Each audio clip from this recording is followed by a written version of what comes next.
Jadi gini, nah ini yang menjadi penting dan kemudian tanda tangan Presiden Prabowo itu bermakna lain karena juga ini. Jadi begini, saya kira kita udah cukup sering kita bicara bahwa orang-orang kaya Mm-mm. di Indonesia yang disebut konglomerat, yang disebut naga-naga dan disebut oligarki itu, kekayaannya adalah karena mereka menguasai sumber daya alam.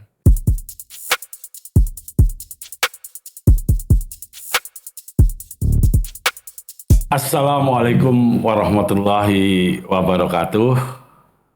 Selamat datang di Pais Talk Majelis Ngopi, tempat kita ngobrol santai tapi isinya berat tentang hal-hal yang menentukan arah bangsa. Sore ini kita bicara tentang satu tanda tangan, tapi bukan sembarang tanda tangan. Eh, ini tanda tangan yang menandai perubahan besar dalam sejarah ekonomi kita, yaitu Peraturan Pemerintah Nomor 39 Tahun 2025 yang ditandatangani langsung oleh Presiden Prabowo Subianto. Kalau dulu tambang selalu identik dengan konglomerat dan alat berat, tapi kali ini koperasi, ormas, dan perguruan tinggi diberi ruang. Apa maknanya dan apa risikonya? Dan bagaimana rakyat bisa benar-benar ikut menikmati kekayaan bumi sendiri. Kita sudah bersama penulis catatan reflektif tentang peraturan pemerintah ini, yaitu Mas Agus Muhammad Maksum. Selamat datang di Majelis Ngopi, Mas. Iya, Cak Ah, Mangesti. Alhamdulillah kita bisa bertemu lagi nih dalam podcast dan kali ini kita membahas sesuatu yang cukup menggemparkan menurut saya. masalah. Sesuatu yang membuat saya haru dan heran sekaligus. Oh. Nah, ini yang menariknya. Nah, dalam tulisan Anda, Cak, judulnya makna dibalik tanda tangan presiden. Jadi apa sebenarnya yang bikin peraturan pemerintah nomor 39 ini terasa berbeda dari kebijakan-kebijakan sebelumnya? Iya, Cak Mangesti. Jadi begini, wacana narasi untuk memberikan izin usaha pertambangan UIP kepada ormas perguruan tinggi Hmm, itu kan sebenarnya sudah ada zaman Pak Jokowi. hmm, Nah, tapi waktu itu perguruan tinggi saya mengikuti diskusi di grup perguruan tinggi hmm, dan alumni, kemudian ormas dan lain sebagainya dan di berbagai banyak forum hmm, itu persepsi pikiran orang pada waktu itu adalah pemerintahan pada waktu itu selama 10 tahun itu kan menghabiskan, mengobral sumber daya alam berupa tambang hmm, kepada asing dan asing. yes, yes. Ini bukan hal yang baru kita bicarakan, Hmm, itu hmm, sesuatu yang sudah menjadi pembicaraan publik hmm, ketika saya sebutkan nikel hmm, dikuasai oleh Cina, hmm, bahkan dikirimnya juga ke luar negeri dengan transfer pricing, ya kan, sehingga kemudian pajak masuk ke negara itu rendah, lalu kemudian ilegal nikel itu disebutkan sampai 5,3 juta ton.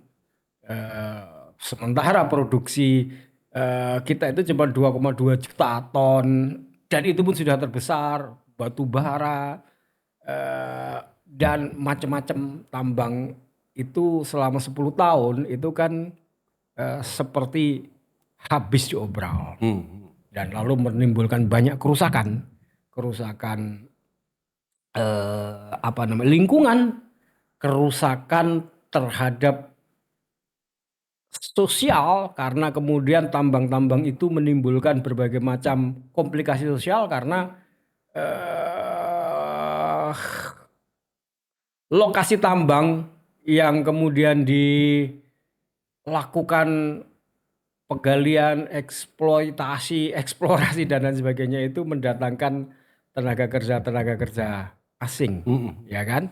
Dan itu menimbulkan masalah sosial dan lain sebagainya. Dan itu hampir-hampir membuat kemarahan di seluruh sudut kota, desa, ya kan? Mm. Lalu kemudian muncullah sebuah wacana di akhir pemerintahan Pak Jokowi itu untuk memberikan izin usaha pertambangan kepada perguruan tinggi, kepada ormas dan pihak-pihak lainnya dan publik langsung mengatakan bahwa wah itu Ini kan membungkam ini. untuk membungkam perguruan tinggi yang biasanya cukup vokal, kemudian ormas-ormas cukup vokal, sehingga Ya, kemudian diganggu. mereka seperti sedang diseret untuk ikut melakukan kerusakan itu. Mm. Itu diskusinya pada waktu itu Ya, ya, ya. sehingga kemudian ketika wacana itu muncul dan kemudian kebijakan itu muncul, itu justru kemudian publik merasa ini upaya membungkam. Nah, kan gitu. Mm. Nah, kalau saat ini itu muncul, maka berbeda apa itu namanya nuansanya atau Mm. berbeda kemudian eh, apa namanya respon publik. Kenapa? Karena kali ini ditandatangani oleh Presiden Prabowo Subianto. Ini presiden baru peralihan. Mm. Lalu kita mengenal sebelum kemudian mengeluarkan PP ini, ya sebenarnya PP ini sudah kelar di bulan September pertengahan. Presiden Prabowo itu orang yang sejak dulu itu selalu menginginkan adanya sumber daya alam, kekayaan ini untuk kemakmuran rakyat. Sumber daya alam itu jangan bocor gitu kan, sampai Pak Mm. Prabowo itu kan disebut sebagai prabocor kan gitu, Mm. karena bolak-balik ngomong sumber daya alam kita itu bocor. Mm. Nah, lalu kemudian beliau itu orang yang terus-menerus menyuarakan pasal 33 Undang-Undang Dasar 45, di mana di situ diatur bumi dan air dan kekayaan alam yang terkandung di dalamnya itu dikuasai oleh negara dan dipergunakan sebesar kemakmuran rakyat. Nah, sumber daya alam, tambang, izin usaha pertambangan ini kan bagian dari itu. Nah, dan ini sekarang beliau menghidupkan banyak kebijakan yang mengacu kepada pasal 33 itu, misalnya bagaimana cabang-cabang produksi yang penting menguasai hajat hidup orang banyak itu mulai diambil oleh negara sesuai dengan amanat konstitusi itu. Jadi itu Mm. bukan upaya preman atau upaya paksa, itu amanat konstitusi.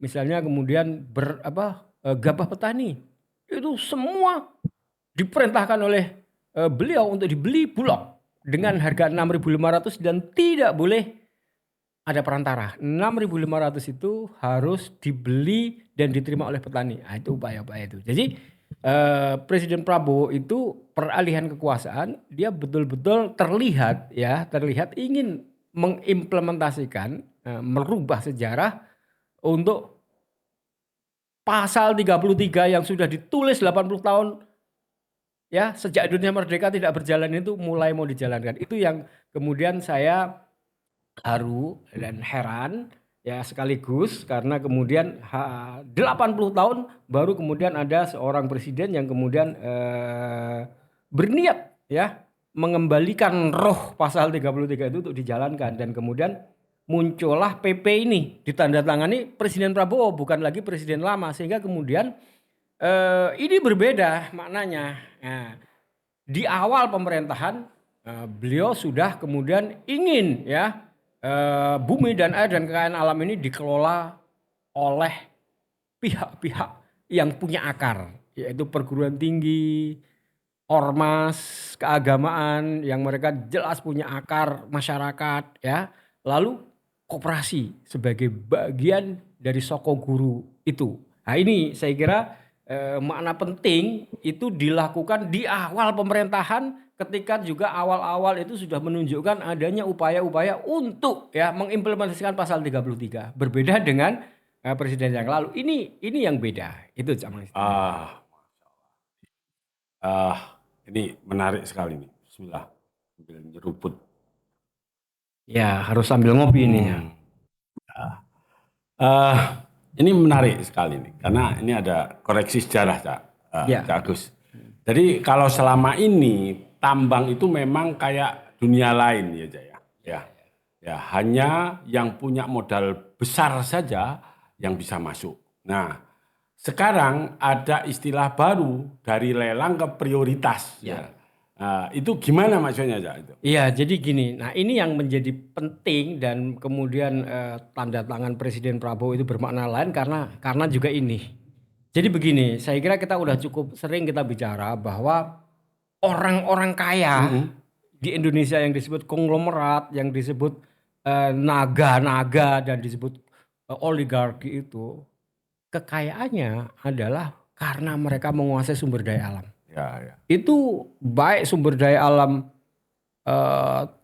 batu bara, baik menguasai sumber daya alam emas, baik menguasai sumber daya alam nikel, baik menguasai HPH misalnya kan, gitu kan. Itu kan orang-orang kaya itu kan sebenarnya kaya karena mereka diberi prioritas dulu itu. Jadi kalau sekarang beda ya. Kalau dulu siapa kuat dia dapat. Tapi sekarang siapa yang berkomitmen dia yang diberi amanah. Ya, Gitu kira-kira ya. Iya, nah itulah yang kemudian bedanya di sini. Sekarang prioritas itu dibalik. Kalau dulu prioritas itu diberikan kepada orang-orang tertentu dan dengan izin usaha pertambangan atau juga HPH misalnya yang dia miliki, otomatis dia akan menjadi kaya. Otomatis. Kenapa? Karena Orang kaya di Indonesia kalau nggak dari hutan ya dari tambang. dari tambang, Ya. dari hutan, dari tambang, pokoknya dari sumber daya alam lah. Ya kan itu yang kemudian negara kita itu kan akhirnya kemudian mendapat julukan dalam teori ekonomi politik sebagai kutukan sumber daya alam. Jadi digali jual, gali jual, Kalau gali jual. diberi kekuasaan untuk monopoli, misalnya tepung importnya dikasihkan, dikasih duitnya untuk import, kemudian saluran distribusinya dan pabriknya diberi prioritas. Yes. Jadi kaya dia. Yes. Ya, Itulah jadi kuat. sebenarnya ya struktur ekonomi dari masa ya zaman mulai dari kemerdekaan, kemudian Orde Baru, Orde Reformasi itu adalah mereka yang diberi prioritas kebijakan itulah yang jadi kaya. Baik prioritas untuk mengelola hutan HPH maupun izin usaha pertambangan. Nah, kalau misalnya saya itu mendapatkan HPH 10.000 hektar, ya otomatis kan kemudian HPH itu bisa saya bank kemudian memberikan kredit lalu saya bayar dengan memotong pohon-pohon itu kan. Ya kan seperti itu. Ya otomatis kaya. Itu mereka itulah yang dulu punya akses dan diberi prioritas. Mereka punya akses, punya koneksi, lalu kemudian mereka diberi prioritas, diberi dukungan keamanan bahkan oleh aparat keamanan, ya dan lain sebagainya dan bahkan kemudian merambah kepada berbagai macam. Tapi itu ini sih Cak Agus. Itu kayaknya tapi kuat jadi jago kandang ya. Ya. Berbeda sama perusahaan-perusahaan lain misalnya yang dari asal Korea, Samsung. Ya kan misalnya. Samsung itu bisa kemana-mana produknya ya kan. Sampai ke urusan pakan ternak saja. Di Indonesia, di Surabaya, di Jawa Timur ada Jedang Samsung. Juga Carun Pokpan. Itu ada di mana-mana, di negara mana saja. Di Vietnam ada besar dan menguasai ya kan. Kalau pengusaha kita yang sudah dikasih prioritas, kasih hak-hak istimewa, dilindungi, tapi tetap jadi jago kandang. Nah itulah yang kemudian teori ekonomi politik kutukan sumber daya alam itu menjadi berlaku. Ya kan kalau yang Cak Pangestu sebut tadi Samsung itu kan industri. Jadi negara-negara yang tidak cukup punya kekayaan sumber daya alam untuk mereka hidup itu maka dia harus menghidupkan industri. Artinya merubah satu bahan baku, bahan mentah menjadi bahan jadi atau produk jadi dengan nilai tambah nilai tambah teknologi. Nah, dengan nilai tambah teknologi itulah besi menjadi mobil. Apa itu barang elektronik itu berbagai macam kemudian menjadi produk-produk elektronik. Itu nilai tambah teknologi dan itu dalam konteks Habibinomics untuk keluar dari kutukan sumber daya alam itu kan nilai tambah teknologi dan nilai tambah teknologi itu kan menjadikan lipat. Jadi misalnya itu besi kemudian jadi mobil itu berapa kali lipat itu kan. Kalau Pak Habibie itu dulu saya pernah ikut kuliahnya Pak Habibie, besi kamu timbang sekian ratus kilo, ya harganya cuman sekian. Tapi kalau menjadi mobil ya itu harganya ratusan kali lipat. Itulah nilai tambah teknologi. Saya masih ingat betul karena saya pernah ikut kuliah umumnya Pak Habibie itu seperti itu dan saya tangkap betul, saya langsung paham betul maksudnya beliau kenapa beliau mengembangkan teknologi, karena jangan sampai kita menjadi negara yang hanya menjadi dalam teori ekonomi politik itu kutukan sumber daya alam. Kita merasa kaya, punya banyak sumber daya alam, pokoknya keruk jual. Kemudian di negara lain produk itu kemudian ditambah teknologi dijual lagi kepada kita. Yang harganya jauh ya, berlipat-lipat. Nah, Oke, Cak. Nah, urusan tambang ini, Cak, kan nggak seperti buka warung kopi, Cak. Jadi ada teknologi di dalamnya, kemudian ada tentu saja ada resiko ya, selain modal ya yang luar biasa. Apa koperasi dan ormas itu bisa benar-benar siap? Pertanyaan bagus. Inilah yang disebut sebagai sesuatu yang mengharukan buat saya. Artinya, Cak Mangesti, pemerintah mulai percaya kepada rakyatnya sendiri. Sekarang, oke, memang mengelola tambang itu tidak semudah membuka pos roda. Ya kan, tentu saja. Tapi ingat, itu ormas, itu perguruan tinggi, itu koperasi. Satu contoh perguruan tinggi. Perguruan tinggi ini kan sudah menjadi PTNBH. Perguruan tinggi yang kemudian dia berbentuk sebuah PT yang bisa melakukan corporate action. Yang kemudian dengan konsekuensi itu dia sekarang hanya mendapatkan 20% APBN, sisanya dia cari sendiri. Nah, ketika mencari sendiri itulah perguruan tinggi menggunakan statusnya dia ya sebagai corporate. Nah, dia punya sumber daya manusia yang luar biasa. Tambang-tambang yang dikelola para oligarki konglomerat itu apa bukan menggunakan sumber daya manusia lulusan perguruan tinggi?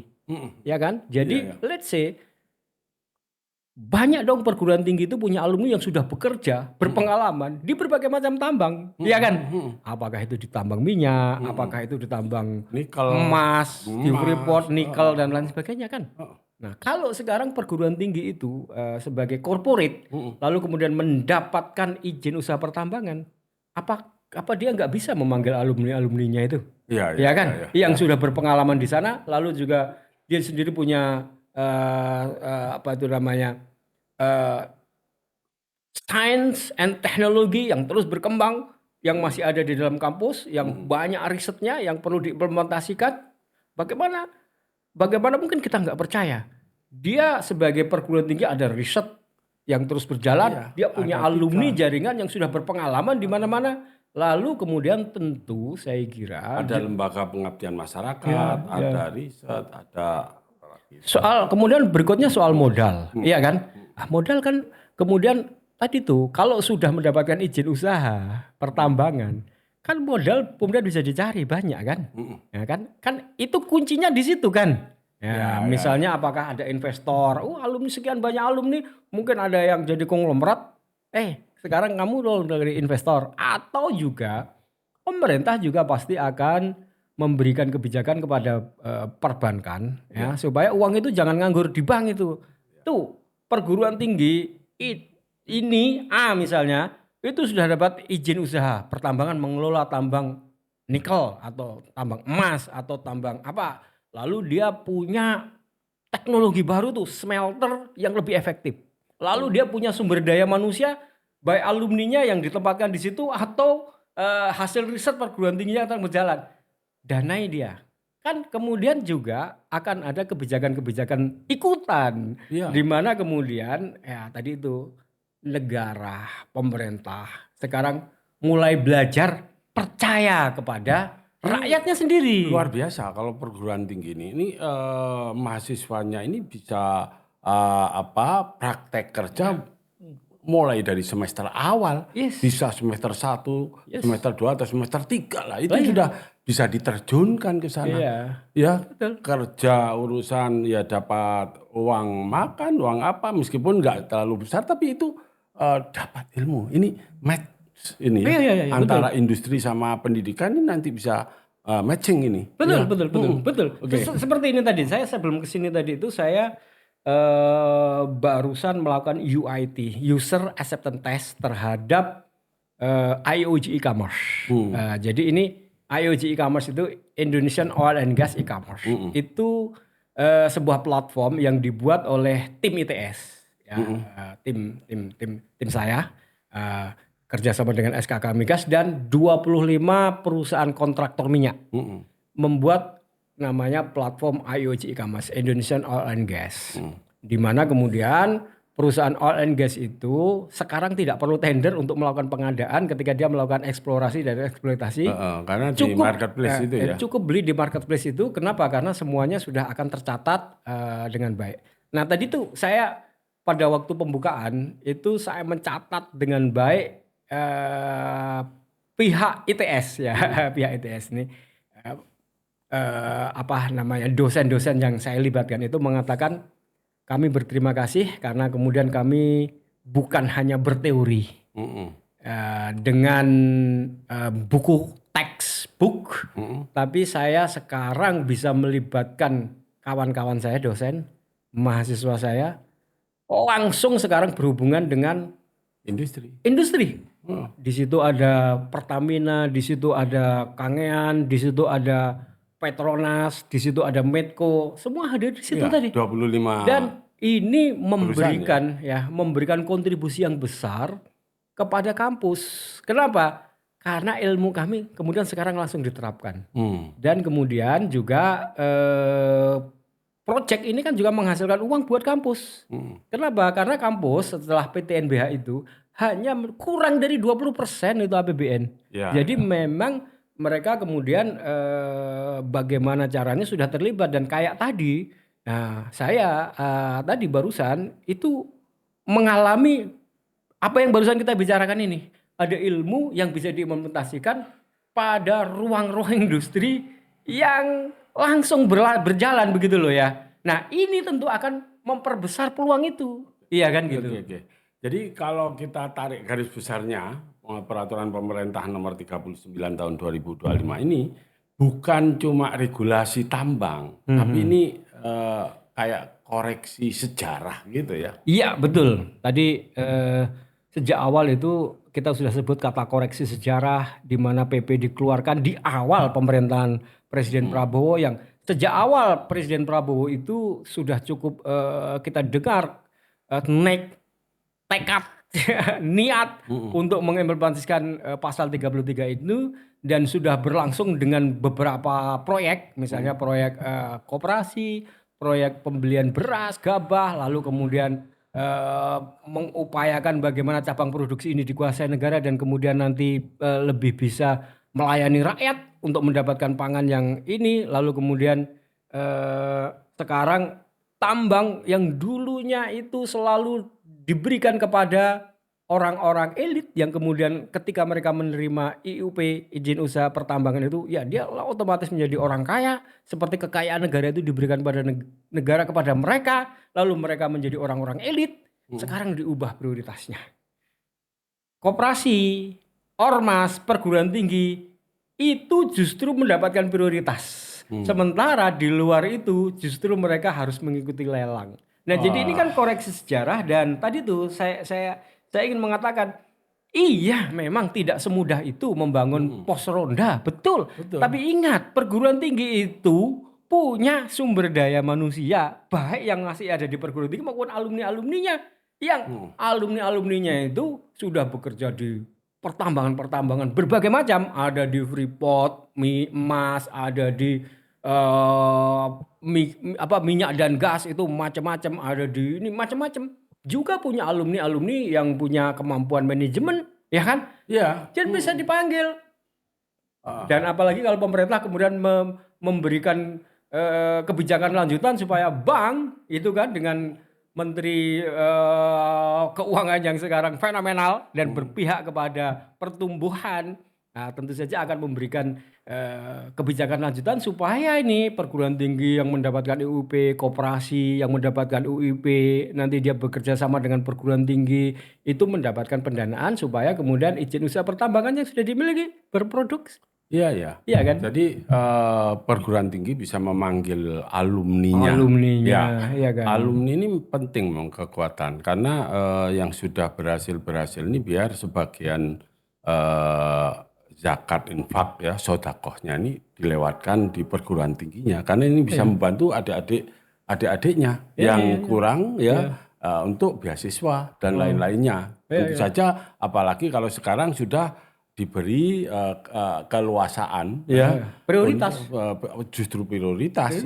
Jadi bisa memiliki izin tambang itu luar biasa.